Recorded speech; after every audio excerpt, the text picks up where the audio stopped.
Welcome to Hot Boys Garage, episode 23. This is the second video in our 4-part series where we're putting together a 2006 Honda TRX450R engine with a new combination. In this video, we're going to go over how to measure your piston to cylinder wall clearance. And it's going to be specific to the 2006 TRX450R engine, but really you can apply what we do in this video to any piston and cylinder in any internal combustion engine. So let's jump right into it. The next step in the assembly process is measuring your piston to wall clearance. And that measurement is exactly what it sounds like. It's the total distance between the edge of the piston and the cylinder wall. And it might be kind of hard to see on camera, but in here you can actually see that gap. And having the correct piston to wall clearance is pretty crucial to the longevity of your top end. So I'm going to take just a minute to talk about piston to wall clearance and a few of the important factors that can affect what that measurement should be. And the first on that list is application. The correct piston to wall measurement is going to depend on what kind of riding you do, trail, race, or drag racing, whether or not you're using a boosted application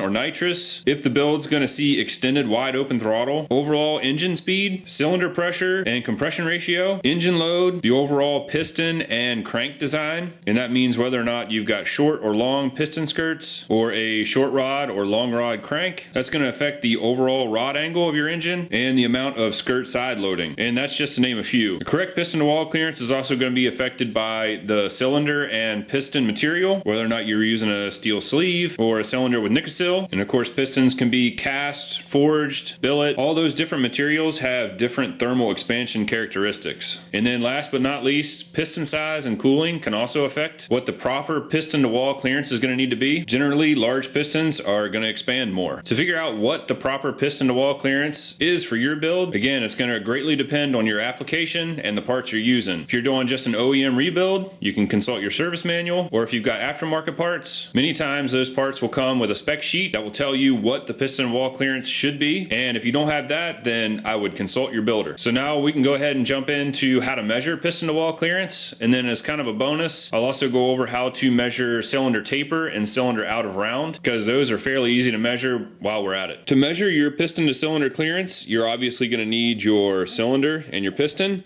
Then you're also going to need a set of calipers, a fine point Sharpie, a set of micrometers within the measurement range for your piston. This one in particular is 4 to 5 inches. I also like to have a gauge block to verify the reading on the micrometer before I start. You'll also need a dial bore gauge set, pen and paper, an OEM service manual, or your piston's spec sheet. The first step in finding your piston to cylinder measurement is measuring the piston's outer diameter. And to measure the piston accurately, you have to know where exactly on the piston to measure the outer diameter. And that's because the outer diameter of the piston is not the same from top to bottom. The outer diameter measurement actually tapers from a larger measurement down here at the bottom of the skirts to a smaller outer diameter up here at the top of the piston. And to figure out where to measure the piston's outer diameter at, you can, for stock rebuilds, OEM pistons, you can consult your service manual, which I've got opened up here. You can see for 2006 up, TRX450R, you measure the piston's outer diameter at 4/10 of an inch from the bottom. And then if you have an aftermarket piston, it should come with a sheet that will tell you where the gauge point on the piston is. And as you can see here, it's the same spot, 4/10 of an inch up from the bottom. I'll set my caliper to 4/10 of an inch, and then I'll take the piston and I'll measure up from the bottom of the skirt, and with my fine point Sharpie, I'll mark the skirt there. And hopefully this will show up on camera. There's the mark, 4/10 of an inch up from the bottom of the skirt. And I'll do that on both sides so I have a reference on where to measure it at. Something else I like to do that's not really required, but it helps me get things lined up in my micrometer. I'll measure the width of the skirt with the calipers. I'll divide that by 2, set my calipers to that measurement, and I'll measure from one side of the skirt over to the center and mark the center of the skirt on both sides as well. And again, that's just to help me try and get things lined up a little bit better and a little bit easier in the micrometer, so I know that I'm straight across and I'm getting a good reading. Next, I'll take the micrometer, and I usually find that it's easiest to put it in like this little bench vise here to hold it steady. We need to turn it on and take our gauge block, put it in the caliper, cinch it down, not super tight, just give it a few clicks. We don't want this caliper digging in and pressing on this gauge block. That's not going to give an accurate reading. We'll zero our micrometer here, take our gauge block out, and now we can measure our piston, and we know that whatever this digital micrometer is reading, it'll be plus or minus 4 inches exactly. Now we can put our piston in the micrometer and measure it at the gauge point that we marked. Now the easiest way that I've found to do this is to hold the piston against one side of the micrometer and make sure it's as flush as possible, and then slowly snug the micrometer up, aligning it where my marks are on the skirt. And again, you want to give your micrometer a couple of clicks. Just the snug clicks, not the tight clicks, because you do not want the micrometer digging into the piston skirt and giving you a false reading. Now, I personally struggle with this sometimes. You have to make sure the piston's in there, both squared up and level. And again, those horizontal and vertical lines that we measured and marked earlier, that tends to help me. I would suggest doing this a few times and making sure you get a consistent reading. Now, if your measurements are all over the place, you're not going to get an accurate piston cylinder measurement. Once I know I've got an accurate piston outer diameter measurement at the correct gauge point, I'll lock the micrometer down with this little locking switch so it stays there. Then you'll take your dial bore gauge, and you might need to do some trial and error with the correct length inserts for it if you've got a kit. And we'll put the dial bore gauge in to the micrometer like this, and we'll zero our gauge. So this usually takes me a couple times to do, because when I reach up to try and zero the gauge, this thing will fall out of the micrometer. And usually I'll try and walk this around a little bit, just in case I'm not perfectly squared across it. And I want the maximum reading to be 0. You see how I can get under 0 there if I kind of cock this thing sideways in there.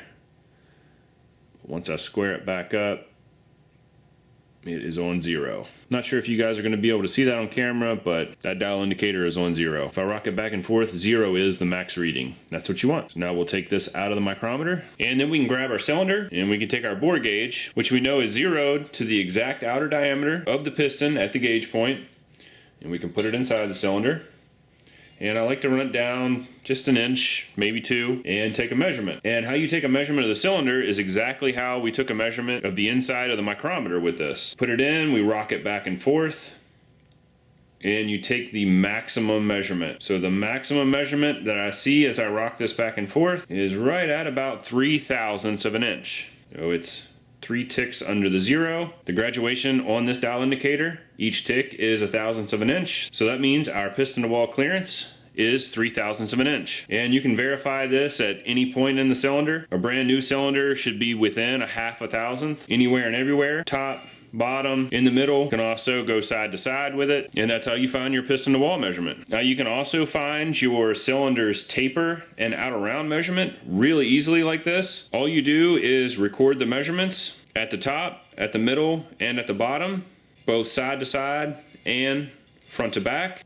And you can even do it crossways if you want. And your taper and out of round measurements, again, for a brand new cylinder, should be about a 1/2 thou or less. If you're checking a used cylinder, say like an OEM used cylinder, those specifications are going to be in the service manual.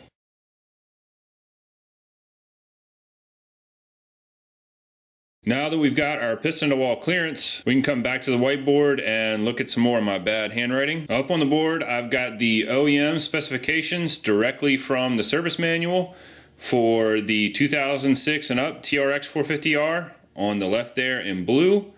And on the right, and it's kind of hard to read, but that's the 2004-2005 first generation TRX450R measurements. I've also got the cylinder service limit measurement and the piston service limit measurements up there, just for info only. Hopefully your piston to wall measurement came in good. Now, if your piston to wall measurement is too tight, that can cause your cylinder and piston to wear excessively. And what you'll see is usually the piston will transfer material to the cylinder and things will wear out really quickly. And then if your piston to wall clearance is too loose, that's going to cause the piston to rock in the bore. You're going to hear a lot of piston slap, and that can also cause the rings to get uncovered, which is going to lead to really excessive blow by. So the net of this is you got to have a little bit of clearance there to allow for expansion, but not too much clearance that it's going to cause issues. Now, what happens if your piston to wall is off? Well, usually there's only one remedy for that, and that is to send your cylinder back out with the piston to get it replated or re-sleeved to the correct size. Now, down below on the board, I've got a few other things you can measure in pretty much exactly the same manner that we measured the piston to wall clearance. You can grab your piston wrist pin measurement, compare that to your piston wrist pin bore, and that'll give you your piston wrist pin to piston's pin bore clearance. And there are specs for that in a service manual. And then you can also take that piston wrist pin measurement and get your rod small end inner diameter measurement, and the difference between those two are going to give you the piston pin to rod small end clearance. And again, there are specs for that in the service manual as well. And again, you're going to measure those the same way with a smaller set of micrometers and a smaller dial bore gauge. And with that, we'll move on to the next step.